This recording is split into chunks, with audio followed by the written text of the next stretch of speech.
Class 10 math अध्याय 9 के प्रश्नावली 9.1 का क्वेश्चन नंबर 15 है। एक सीधा राजमार्ग एक मीनार के पाद तक जाता है। मीनार के शिखर पर खड़ा एक आदमी एक कार को 30 डिग्री के अवनमन कोण पर देखता है जो कि मीनार के पाद की ओर एक समान चाल से आ रहे हैं। 6 सेकंड बाद कार का अवनमन कोण 60 डिग्री हो गया। इस बिंदु से मीनार के पाद तक पहुंचने के में कार द्वारा लिया गया समय ज्ञात कीजिए। तो इसको हम फिगर के माध्यम से समझते हैं। ये ए बी मीनार है, ठीक है, और उसके सामने कोई एक ऊपर में एक आदमी खड़ा हुआ है जो अवनमन कोण की ओर देख रहा है, मतलब नीचे की ओर देख रहा है। तो एक ये जो कार यहाँ पर थी, कुछ समय बाद यानी 6 सेकंड बाद ये कार यहाँ से यहाँ आ जाती है, ठीक है। पहले जो वो देख रहा था तो 30 डिग्री के एंगल पे देख रहा था यहाँ पर, यानी ये उसकी क्षैतिज रेखा है और ये इसकी दृष्टि रेखा है। तो एकांतर अंतर कोण से ये 30, तो ये भी 30 हो जाएगा। सेम यहाँ पर होगा कि अब इस एंगल पे देख रहा था वो धीरे धीरे शिफ्ट हो गया यहाँ पर, तो क्षैतिज रेखा ये होगी और ये दृष्टि रेखा ये वाली होगी। तो क्षैतिज रेखा दृष्टि रेखा के भी 60 डिग्री का एंगल बनेगा और एकांतर अंतर कोण से ये वाला भी 60 हो जाएगा, ठीक है। अब हमें ज्ञात क्या करना है, सी से लेके बी तक कितने देर में वो पहुँच जाएगा।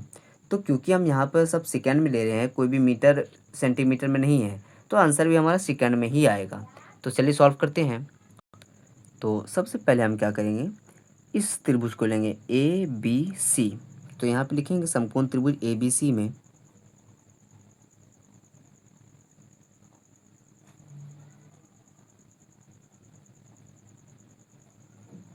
समकोण त्रिभुज ए बी सी में ये थीटा है, इसके सामने वाला ये पी हो जाएगा और ये बी हो जाएगा, जबकि टेन थीटा का यूज़ करेंगे हम लोग। टेन थीटा बराबर p by b. Tan theta हमारा 60 डिग्री है, तो यहाँ पे लिखेंगे 60 डिग्री। पी थीटा के सामने वाला पी होता है, ए बी हमारा पी है और बी है बी सी। टेन 60 का वैल्यू होता है √3। ए बी हमें नहीं पता है और बी सी भी हमें नहीं पता है, तो ए बी 1 से गुना हो जाएगा ए बी और बी सी √3 से गुना हो जाएगा तो बी सी √3। तो ये हमारा ए बी का वैल्यू निकल के आ गया। जहाँ जहाँ ए बी आएगा वहाँ पर हमें बी सी √3 रख देंगे। अब हम देखते हैं इस त्रिभुज को लेकर, समकोण त्रिभुज ए बी डी, इस पूरे को, ठीक है। तो लिखेंगे समकोण त्रिभुज ए बी डी में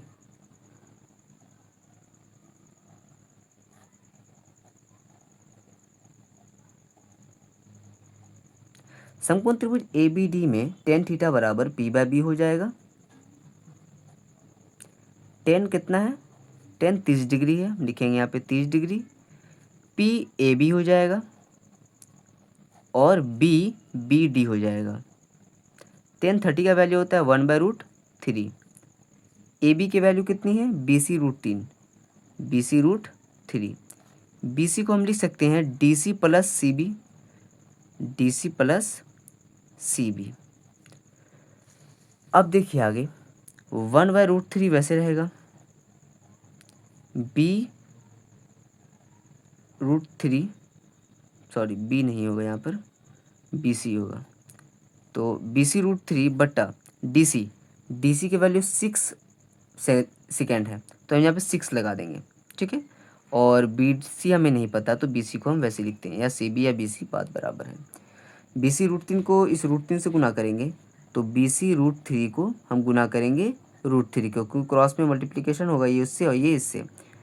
बी सी √3 को √3 से मल्टीप्लाई कर दिया, 6 प्लस बी सी को 1 से करेंगे तो 6 प्लस बी सी उतर जाएगा।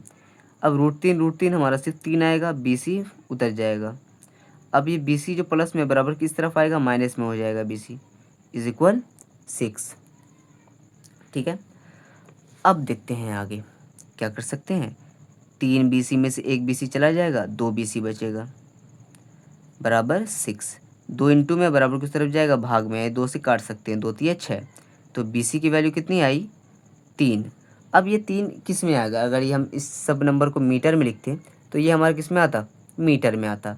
तो लेकिन हम इन सभी नंबर को किस में लिखे हैं, सेकेंड में लिखे हैं, मीटर में नहीं है। तो ये जो नंबर आया है हमारा वो भी किस में आएगा, सेकेंड में आएगा। तो हमारा आंसर सेकेंड में आ चुका है। हम जिस चीज़ का मात्रक लेते हैं आंसर भी उसी में आता है।